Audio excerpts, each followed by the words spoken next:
Hello, dito na naman po tayo sa mall. Actually, 9 o'clock. It's closed pa. Then siya nagbubukas yung mga ibang establishment, pero pwede ka naman nang pumasok sa loob kasi iba parang entrance nila going to train. Kaya pwede. Pero yung mga iba, sarado pa. So, alas 10. Pero may tao na sa loob nag-aayos. Pero yung pinaka-open niya is 10. Yan.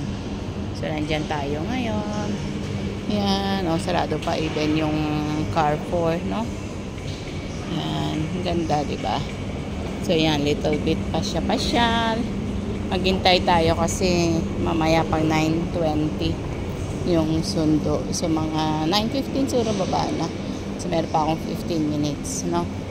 Pag-ikot-ikot dito. Anong kagandahan dito? Free wifi pa. Sana ganyan din sa Pinas, no? Yung mga mall natin, yung mga kaya lang tatambayan kasi, diba? Pero okay din kasi malamig, may tao, diba? Yun, yan po. So, maganda ko konti pa yung tao ngayon.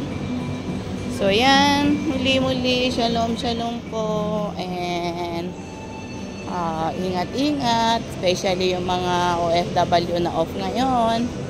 Ingat-ingat kayo. And sa Pilipinas, ingat din. So, yan. Walking lang po tayo. So, bye for now.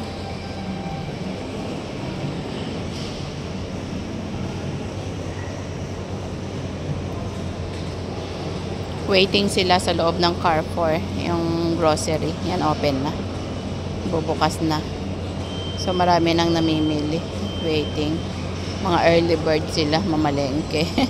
Mag-grocery. Okay, bye.